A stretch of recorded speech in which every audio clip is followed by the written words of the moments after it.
지금 제가 말씀드린 케이스들은 전부 실형을 피한 사안입니다.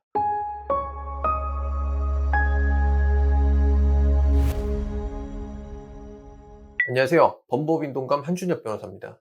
오늘은 음주운전에 대해서 말씀드리고자 합니다. 요거는 제가 단순히 좀 하나하나씩 나열해 보겠습니다.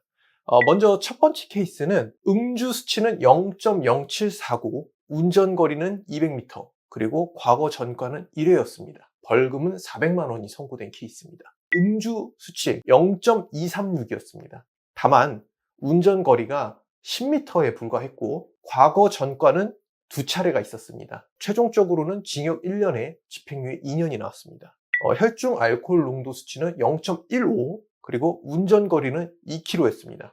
과거 2차례 전과가 있었고 세 번째 음주운전이었습니다. 징역 1년에 집행유예 2년이 선고되었습니다. 혈중 알코올 농도 수치는 0.11이었습니다. 그리고 운전거리는 5km, 그리고 과거 2차례 전과가 있었습니다. 벌금이 800만 원이 선고된 사안입니다.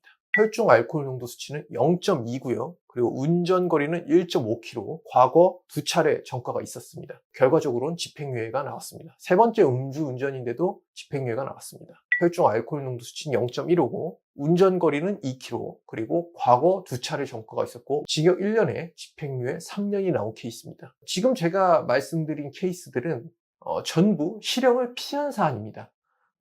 저희가 모든 사건을 다 실형을 피한 건 아니고 한 케이스가 법정 구속이 된 케이스가 있었습니다. 좀 설명을 드리면은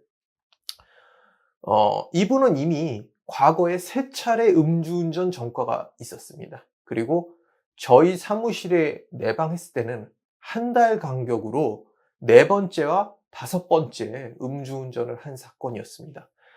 4번째는 0.1 미만이었고 혈중 알코올 농도 수치가, 그리고 운전거리도 한 200m 정도 됐습니다.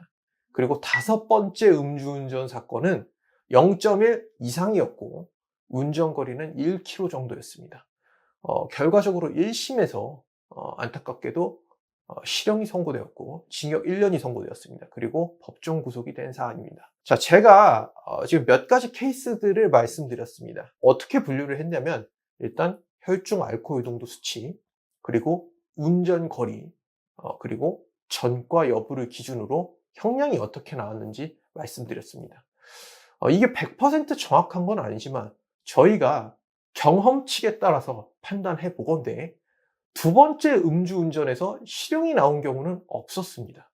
그게 비단 혈중 알코올 농도 수치가 조금 높다 하더라도 실형은 잘 선고되진 않는 것 같아요. 다만 저희가 실형을 피하기 위해서 아무것도 안 한 게 아니죠. 저희 나름대로 노하우대로 봉사활동이라든지 반성문이라든지 탄원서라든지 정말 정성껏 제출했기 때문에 이런 결과가 나왔다고 생각합니다. 그리고 세 번째 음주운전은 굉장히 위험합니다. 왜냐면 선고날은 저희가 선고날 들어가서 판결 내용을 듣고 옵니다. 그런데 판결 내용을 보면은 판사님이 이렇게 얘기해 주세요. 원래는 실형을 선고해서 법정 구속을 할 예정이었는데 이번 한 번에 한해서 봐주겠다, 선처해주겠다, 이렇게 말씀하시는 케이스들이 많아요. 이거는 양형 자료를 제출하지 않았다고 하면은 그냥 무조건 법정 구속이 되는 사안이라고 보시면 됩니다. 따라서 세 번째 음주운전을 하셨을 때는 양형 자료나 반성문 탄원서 이런 게 다 양형 자료죠. 정말 정성껏 준비하셔가지고 재판에 임하시길 당부드립니다. 자, 그러면은 우리가 좀 바꿀 수 있는 사안에 대해서 좀 생각을 해볼 필요가 있을 것 같아요. 혈중 알코올 농도 수치는 바꿀 수가 없어요. 왜냐면 지금 음주 측정 시스템 자체가 호흡 측정을 해서 후 불면은 이게 바로 전산으로 통보돼서 이거는 변경이 불가능합니다. 이건 어떻게 할 수가 없죠. 그러면 음주운전이 적발되면은 바로 경찰서로 이동을 하는 것이 아니라 일단 귀가를 시킵니다. 인사사고가 없는 이상은요. 그 다음에 귀가를 시킨 다음에 관할 경찰서에서 사건이 배당이 되고 담당 수사관이 지정이 된 다음에 담당 수사관이 음주운전을 한 사람한테 연락을 합니다. 언제까지 출석을 하셔라.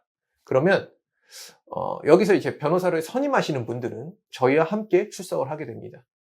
출석하기 전에 예상 질문을 저희가 뽑아드리고 여기에 대해서 좀 최대한 좋게, 좋은 이미지를 보일 수 있도록 답변을 준비해 드립니다.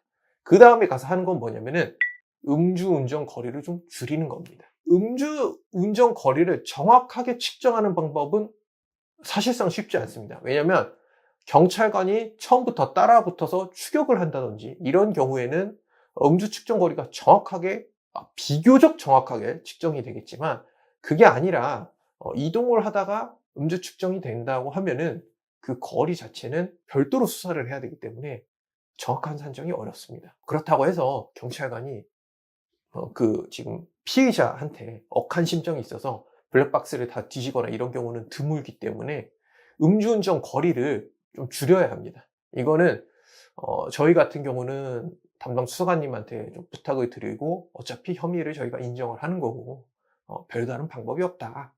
그리고 음주운전 거리가 어디서부터 출발을 했고 적발된 시점까지 뭐 최대한 단거리로 측정을 해서 어, 실제 조서에는 실제 운전한 거리보다 적은 거리로 나올 수 있게끔 도와드리고 있습니다.